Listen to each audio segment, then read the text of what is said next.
ஆன்மீக சொந்தங்கள் அனைவருக்கும் வணக்கங்க. இன்றைக்கி நம்மளுடைய சேனலில் என்னென்ன மாதிரியான சிறப்பான விஷயங்கள்லாம் பார்க்க போகிறோன்னு பார்த்தீங்கன்னா, கடகராசி அன்பு நேயர்கள் அனைவருக்கும் இந்த தை அமாவாசைக்கு பிறகு கிரகங்களுடைய மாற்றங்கள் மாறுது. இதனால் நீங்கள் உங்கள் வாழ்க்கையில் என்ன விதமான நிகழ்வை பார்ப்பீங்க, என்ன விஷயங்கள்லாம் உங்களுக்கு இந்த காலகட்டத்தில் கணிக்கப்பட்டிருக்கு, அந்த விஷயங்கள்லாம் என்னென்ன விஷயத்தில் ரொம்ப கவனமாக இருக்கணும், என்ன விஷயம்லாம் செய்யணும் செய்யக்கூடாது அப்படிங்கிறத பற்றி தான் நான் இன்றைக்கி இந்த வீடியோ பதிவின் மூலியமாக தெளிவாக உங்கள்கிட்ட ஷேர் பண்ணிக்க போகிறேன். இந்த பதிவில் சொல்லக்கூடிய எல்லா விஷயமும் கண்டிப்பாக உங்களுக்கு பயன் தரக்கூடிய விஷயமாக தான் இருக்க போகுது. ஸோ வீடியோவை ஸ்கிப் பண்ணாமல் தொடர்ச்சியாக பாருங்கள். அது மட்டும் இல்லாமல் இது போன்ற ஆன்மீகம் சார்ந்த வீடியோக்களெல்லாம் நீங்கள் முழுசாக பார்த்து தெரிஞ்சுக்கணும் அப்படின்னு ஆசைப்பட்டேன். நம்மளுடைய முருகன் ஆஸ்ட்ரோ சேனலை மறக்காமல் சப்ஸ்கிரைப் பண்ணிவிட்டு கீழே இருக்கும் பெல் ஐக்கானையும் மறக்காமல் கிளிக் பண்ணுங்கள். அப்போ தான் நம்ம சேனலில் போடுற எல்லா வீடியோவுமே நோட்டிஃபிகேஷனாக உங்கள்கிட்ட உடனுக்குடனே வந்து சேரும். மேலும் உங்கள் ராசி அதிபதி அப்படின்னு சொல்லக்கூடிய சந்திர பகவானை உங்களுக்கு ரொம்ப பிடிக்கும் அப்படின்னா இந்த வீடியோ கூட லைக் பண்ணிவிட்டு உங்களுடைய ஆள் மனதில் நிறைவேறாத விஷயங்கள் அப்படின்னு சொல்லிட்டு நிறையவே இருக்கும். அதில் ஏதோ ஒரு விஷயம் நடக்கணும்னு சொல்லி மனதார வேண்டிக்கிட்டு நம்மளுடைய கமெண்ட் பாக்ஸில் சந்திர பகவானுக்கு போற்றி அப்படின்னு சொல்லி மறக்காமல் பதிவிடுங்க. ஸோ இப்போ வாங்க நம்ம வீடியோக்குள்ளே போய் தெளிவாக பார்க்கலாம். கடகராசியை பொறுத்த வரைக்கும் அவங்கக்கிட்ட இருக்கக்கூடிய நற்பண்புகள்லாம் என்ன அப்படிங்கிறத பார்க்கலாம்.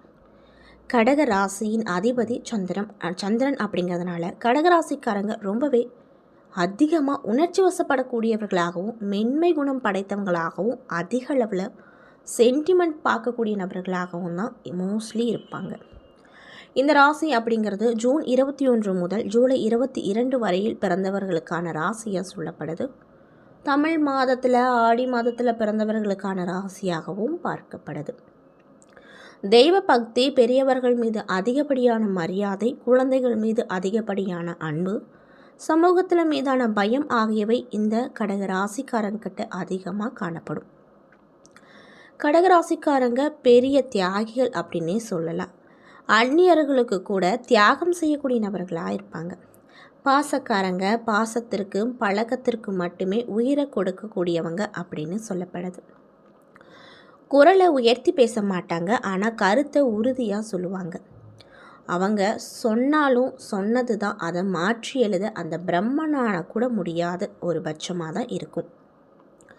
கடகராசிக்காரங்களை பொறுத்த வரைக்கும் திடீரென கோவித்து கொண்டு பல நாட்கள் பல மாதம் பல ஆண்டு கூட பேசாமல் இருப்பாங்க. இவங்களுடைய கோபத்தை அமைதியாகத்தான் காட்டுவாங்களே தவிர அடிதடியில் காட்ட தெரியாது. எதிர்பாராத சின்னஞ்சிறு விஷயங்களை கூட இவங்க மிகவும் சென்டிமெண்ட்டாக இருந்து கோச்சிக்குவாங்க. அதனால் இவங்க கிட்ட பழகுவது அப்படிங்கிறது மற்றவங்களுக்கு சிரமமான ஒரு காரியமாக தான் இருக்கும். 12 ராசிகளிலுமே அதிக அளவில் நேர்மை மற்றும் விசுவாசம், உண்மை, வாய்மை உடையவங்க இந்த கடகராசிக்காரங்க. சட்டென்று யாரிடமும் ஒட்டிக்கொள்வாங்க. உயிருக்கு உயிராக பழகி பிரிய முடியாமல் தவிப்பாங்க. மிதுன ராசிக்காரங்களை போலவே பட்டும் படாமல் தொட்டும் தொடாமல் பழகுவது இவங்களுக்கு தெரியாது. உடல், பொருள், ஆவி அனைத்தையும் தக்கம் செய்யும் அளவுக்கு முழு ஆத்ம ஈடுபாடோடு மற்றவங்க கிட்ட பழகக்கூடிய உண்மையான நபர்களாக தான் இருப்பாங்க. கடகராசிக்காரங்களை பொறுத்த வரைக்கும் சத்தம் போட்டு கூட சிரிக்கவும் சத்தம் போட்டு அழவும் தெரியாது. படங்களில் ஒரு காமெடி சீன் வந்தால் கூட இவர்களுடைய சிரிப்பு சத்தம் மற்றவங்களுக்கு கேட்காது. வாழ்க்கையில் சிக்கலான காலகட்டத்தில் கடகராசி ஆண்களும் சரி பெண்களும் சரி உறுதியான முடிவெடுத்து பொறுமையாகவும் திறமையாகவும் செயல்படுவாங்க. அப்போது தான் இவர்களுக்குள்ள இப்படி ஒரு மன உறுதியும் திட்டமிட்டு செயல்படக்கூடிய விஷயங்களும் இருக்கா அப்படின்னு மற்றவங்களுக்கு தெரியும். மேலும் இந்த ராசியுடைய பொருந்தும் ராசிகள் என்னன்னு பார்த்தீங்கன்னா, சந்திர ராசிக்காரனாக இருப்பதால் இவங்களுக்கு குருவின் ராசிகளான தனுசு மற்றும் மீனம் பழகுவதற்கும் திருமணம் செய்வதற்கும் நட்பு கொள்வதற்கும் ஏற்ற ஒரு ராசியாக சொல்லப்படுதுங்க. மேலும் ஆணாக இருந்தாலும் சரி பெண்ணாக இருந்தாலும் சரி பெரும்பாலும் கடகராசிக்காரங்க வீட்டுக்குள்ளே பாதுகாப்பாக இருப்பதே விரும்புவாங்க. தான் வீடு, தன் கடை, தன் தொழிற்சாலை என்று தன் குடும்பம் சார்ந்த தொழில் செய்வதே விருப்பமுடையவர்களாகவும் இவங்க காணப்படுவாங்க. இப்படிப்பட்ட அன்பு நேயர்களுக்கு இந்த அமாவாசைக்கு பிறகு என்னென்ன விதமான மாற்றம் கிடைக்க போகுது, ஏற்றம் கிடைக்க போகுது, என்னென்ன விஷயங்கள்லாம் பரிகாரமாக சொல்லியிருக்காங்க அப்படிங்கிறத பற்றினா நான் இன்றைக்கி இந்த பதிவில் உங்ககிட்ட சொல்ல போகிறேன். இந்த பதிவில் சொல்லக்கூடிய எல்லா விஷயமும் கண்டிப்பாக உங்களுக்கு ரொம்பவே பயன் தரக்கூடிய விஷயமாக தான் இருக்க போகுது. ஸோ வீடியோவை ஸ்கிப் பண்ணாமல் தொடர்ச்சியாக பார்த்தீங்க அப்படின்னா தான் புரியும். ஸோ வீடியோவை ஸ்கிப் பண்ணாமல் தொடர்ச்சியாக பாருங்கள். இப்போ வாங்க வீடியோக்குள்ளே போகலாம். மாத கிரக நிலைகளை ஆராய்ந்து பார்க்கும்போது உங்களுக்கு இந்த அமாவாசைக்கு பிறகு எப்படி இருக்குன்னு பார்த்தீங்கன்னா, விரயஸ்தானத்தில் குரு பகவான் வீற்றிருக்காரு. அஷ்டமத்தில் சனியும் ராகவும் பலம் பெற்று சஞ்சரிக்கிறாங்க. சப்தமஸ்தானத்தில் கூட்டு கிரக யோகம் அமைஞ்சிருக்கு. இதனால் உங்களுக்கு என்ன மாதிரியான விஷயம் நடக்குன்னு பார்த்தீங்கன்னா, விரயங்கள் அப்படிங்கிறது அதிகரிக்கும். வீடு மாற்றம், இடமாற்றம், உத்தியோக மாற்றம் உருவாகுவதற்கான அறிகுறிகள் தென்படும். வீண் விரயங்களில் இருந்து விடுபட சுப விரயங்களாக நீங்கள் மாற்றிக்கொள்வது நல்லது. வீட்டில் இருப்பவர்களின் தேவைகளை பூர்த்தி செய்வது, வீட்டிற்கு தேவையான விலை உயர்ந்த பொருட்களை வாங்குவது, வாசல் தேடி வந்த வரன்களை பரிசளிப்பது போன்றவற்றில் கவனமாக இருப்பது நல்லது அப்படின்னு சொல்லப்படுது. மேலும் சனி பகவானை வழிபட்டு வர உங்களுக்கு ஏற்பட்டிருக்கக்கூடிய தடைகள் நீங்கும். மிதன ராசியில் சஞ்சரிக்கக்கூடிய குரு இந்த மாதம் முழுவதுமே வக்ர இயக்கத்திலேயே இருக்கிறாரு. மேலும் உங்கள் ராசிக்கு 6 மற்றும் 9 ஆகிய இடங்களுக்கு அதிபதியான குரு அவர் வக்ர இயக்கத்தில் இருக்கும்போது நன்மை தீமை இரண்டும் கலந்தே வரும். 6க்கு அதிபதி 12 இடத்துல வக்ரம் பெறுவதால் விபரீத ராஜயோகம் கிடைக்கும். எனவே திட்டமிடாமல் செய்யும் காரியங்களில் கூட வெற்றி கிடைக்கும் வாய்ப்பு உங்களுக்கு அமைஞ்சிருக்கு. திடீரென எண்ணங்களும் செயல்களும் மாறும். குருவின் பார்வை அப்படிங்கிறது 4, 6, 8 ஆகிய இடங்களில் பதிவதால் தாய்வழி ஆதரவு அப்படிங்கிறது உங்களுக்கு அதிகமாக கிடைக்கும். நோய் நொடியில் இருந்து விடுபடுவீங்க. விலை உயர்ந்த பொருட்களை வாங்கக்கூடிய வாய்ப்புகள் கிடைக்கும். மற்றவர்களுக்காக ஏற்றுக்கொண்ட பொறுப்பை சிறப்பாக செய்து முடிப்பீங்க. உத்தியோகத்தில் எதிர்பார்த்த பதவி உயர்வுகள் கிடைக்கும். உங்களுக்கு இடையூறு செய்த உயர் அதிகாரிகள் மாற்றப்படுவார்கள்.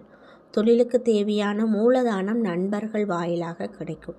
சென்ற மாதத்தை காட்டிலும் உங்களுக்கு இந்த தைக்கு மேலே இந்த அமாவாசைக்கு பிறகு ஏற்பட்டிருக்கக்கூடிய இழப்புகளை ஈடு செய்ய எடுத்திருக்கக்கூடிய முயற்சி எல்லாத்துலேயுமே வெற்றி கிடைக்கும்.